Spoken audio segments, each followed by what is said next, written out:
depois avançar para o Flamengo, que o Rodrigo trouxe. E depois o Gabriel reforçou, que eu acho que os dois jogos conversam. O futebol adora contrariar a lógica, né? A gente sempre fala em sequência é rendimento, né? Vamos preservar o técnico. Só que nem sempre o melhor caminho é o da preservação. A gente tem exemplos recentes que mostram como, eventualmente, uma troca de técnico pode funcionar. Agora, uma questão que me parece muito clara, e o futebol mostra isso, é que quando tu traz um técnico para revolucionar um time taticamente, essa mudança no meio do caminho ela é muito mais lenta. Se tu quer colocar um time para fazer render imediatamente, tu não vai trazer um técnico de grandes revoluções táticas. Tu vai trazer um técnico que organize o vestiário. Isso é fundamental. A gente tem, no passado recente aqui, técnicos que pegaram times de outros treinadores que trabalhavam muito bem taticamente, mas não tinham gestão de grupo, e que só por administrar o vestiário conseguiram fazer com que o time fosse campeão. Então a gente tem, obviamente, quando se traz um Sampaoli que tem uma filosofia de jogo completamente diferente, com ideias que ele vai colocar, um prazo de maturação diferente do Dorival, que é um técnico que imediatamente consegue abraçar, ou o vestiário o abraça.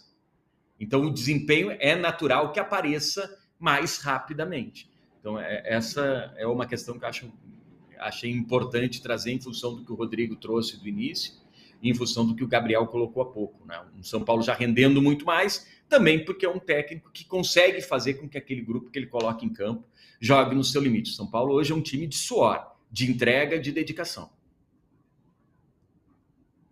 O São Paulo não é só vestiário, né? Sendo justo com ele, né? O São Paulo, não, desculpa, o Dorival não é só vestiário, né?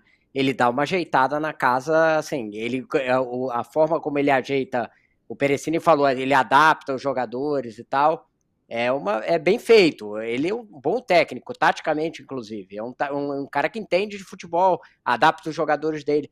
Eu só acho que tem uma questão que, às vezes, o trabalho dele tem um teto.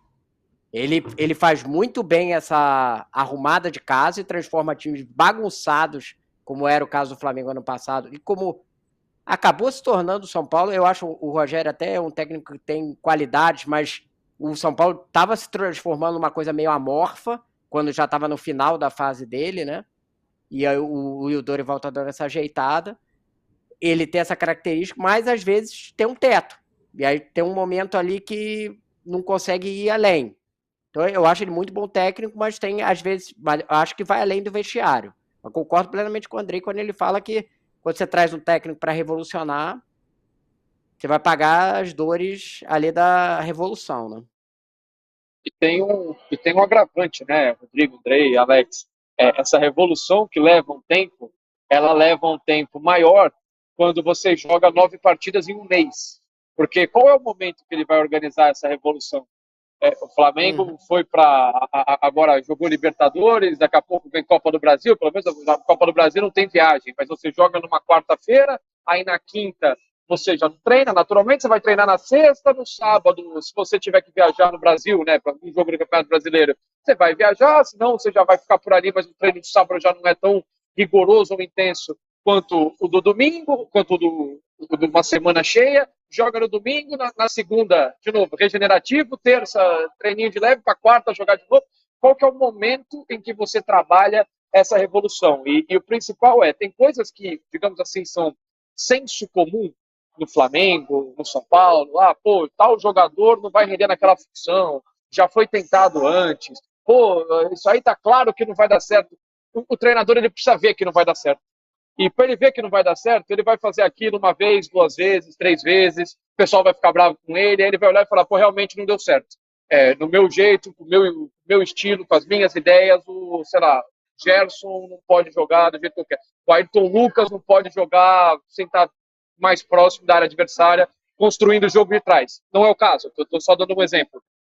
Não, você tem uma ideia razão. Que o Dorival ele está cometendo erros de escolha no início, é fato. Acontece. Até acho que no jogo de hoje ele não cometeu erros, porque ele vinha cometendo nos outros 2 jogos anteriores. No jogo de hoje, ele não errou escolhas ali de jogadores.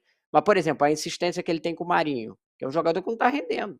Mas ele tem um histórico com o Marinho, de que o Marinho funcionou com ele em algum momento. Então ele tem aquela coisa de se apegar ao jogador. O técnico se apega ao que já funcionou na vida dele. É normal na vida, né? Se você olhar, você tenta repetir as coisas que te fizeram feliz em algum momento, né? Só e até ele descobrir que o Matheus Gonçalves pode fazer essa função, de repente, até melhor, pode oferecer uma pressão maior, uma intensidade maior. Até ele descobrir isso, ele vê isso no dia a dia. Mas às vezes também acerta, Perecini. Porque assim, ele tem um apego com o Pulgar. Aí o jogador, um volante que hoje foi o melhor em campo pelo Flamengo. E era um jogador dele, da seleção chilena e tal. Então, tipo, erro, né? O Gerson, ele achou a posição do Gerson, que era a posição que ele já conhecia. Aí ele teve o infortúnio ali do Gerson se machucar.